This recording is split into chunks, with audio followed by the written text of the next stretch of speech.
this had to compete with other products that are out on the market that may be designed for purely entertainment purposes. So engineering this technology to actually support a specific health outcome meant that we needed to really understand where they were in their treatment and what was going on for them, as well as creating something that was appealing and fun for them.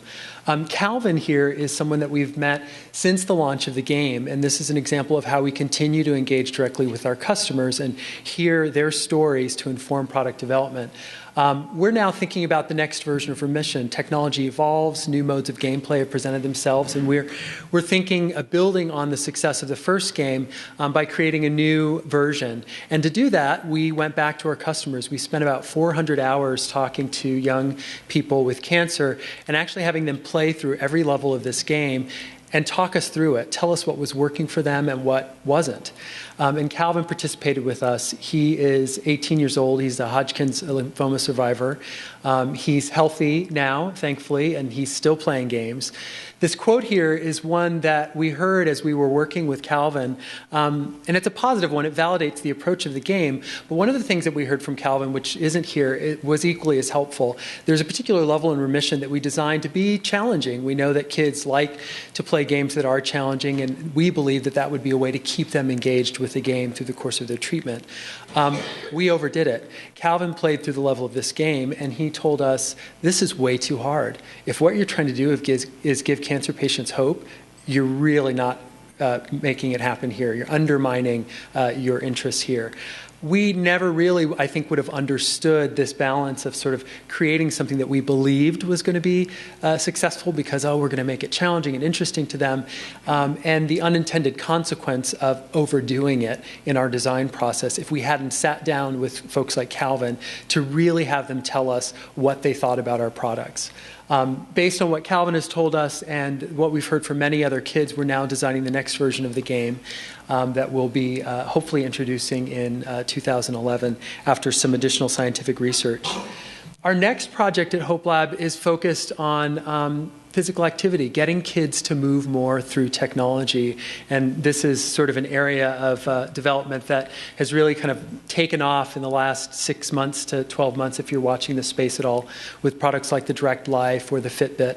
But this particular product is backed by the scientific research that we do at HopeLab, but also specifically targeted at young people. And again, this is a place where we've spent lots of time understanding from kids their attitudes and emotional relationships to physical activity and technology to understand how we can engineer something that really meets them where they are and motivates them to move more. Basically, you can see from the image here, the product is both an activity meter. This is a 3-axis accelerometer that kids wear around with them every day. And then they plug it into their computer, it uploads their data, and they can track their activity. But more importantly, they get access to a virtual world that's powered by their real-world activity. They have the opportunity to earn rewards, customize their online experience, all intended to incent them to be more active in their day-to-day life.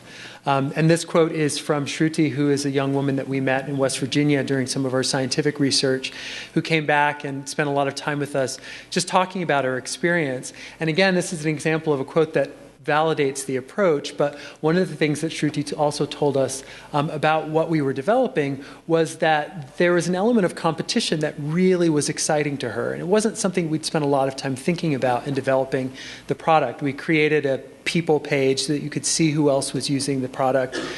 But what she told us is that she started to track very particular people in the process. You can see other people's points, you can see what they're doing, and that to her was really motivating. She really wanted to beat the girl, that she saw who was earning more points than she was. That was really helpful and informed our product development. But we also heard from another young woman that she actually, the last thing she wanted to do was compare herself to someone else. That was demotivating for her. What was really exciting to her was to be able to see these little graphs and charts and stars. And so we've taken that information and we're now developing an experience that basically gives kids a choice, rather than assuming that we knew what would be best in the product development process. process. We actually listen to the kids and then are designing around that in the hopes that we'll create something that truly is appealing and ultimately will have better impact. Fortunately, we have had some success with this prototype that you see here, and we're now developing a product based on the input from kids like Shruti. We've conducted some pilot studies in West Virginia and in California, and we've seen about a 30% increase in physical activity in the kids who have the GDIDI experience as opposed to those who don't. That's about the equivalent of 3/4 of a mile of running per day, which is really significant. You mentioned this, Susan. It's not just the kids in our work. We recognize there's a whole environment that anyone operates in. Someone earlier was talking about how, getting your parents to adopt technology sometimes is about showing them that you're doing it. And this is an example of how we think about parents and other people who are involved in the ecosystem of our particular target customer. This is Patricia. She's the mother of Tatiana, who's a 13-year-old. They're very stylish women, as you can see here, and a lot of fun. But we spent some time talking to a lot of parents and moms in our development process as well, thinking about who else is involved in the lives of our customers that might inform how we move forward with the product. And this is a great quote that talks about the impact of the product beyond our particular target customer. Patricia, as a mom, is really interested in Tatiana's health. And every week, Tatiana complained about PE. She complained about having to, get her hair messed up and run around the track. And with the GDIDI, during the course of the pilot study, Patricia said, it was no big deal. Suddenly, she was, out there doing an extra lap and running back home to see how much she'd earned and ready to do it again the next week. That made Patricia's life easier. She was happy because Tatiana was getting the benefits. And it's really, again, changed our thinking about how we design this particular technology, creating a space within the GDD experience for parents to engage with their kids and to support them in healthy behavior. So those are just a couple of examples. I think a lot of us share this interest. We're really about harnessing the power and appeal of technology to improve people's lives, and I'm happy to say we've had some success in doing that. And we've had a lot of fun doing it as well. So Susan, thank you for giving us a chance to share a little bit of our work, and thank you guys. Does anyone have any last questions for either one of our panelists here? I was curious about the brain fitness program. A number of people on the video mentioned that it changes all the time. First of all, that looked like a commercial product, and you had a few hundred installations. But at the end, I saw a package that looked like it was a retail product, PC and Mac. Could you just talk about the, first of all, professional version, and do you feed it new content, or has it just got such a large database that it draws on local stuff? It has a large library of content when you purchase already on the hard drive, but we do download new content virtually every session.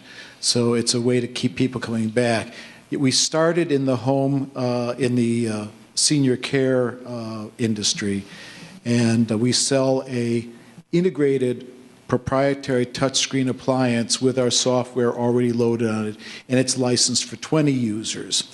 For the home, we have that product with only one license on it, and we're announcing here at CES that this spring we're introducing the software for people to load on their own Macs and PCs, yes.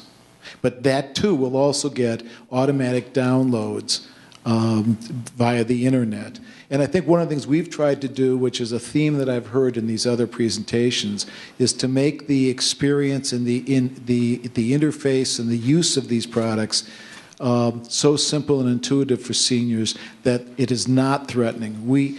Our attitude is we can't ask seniors to adapt themselves to our technology.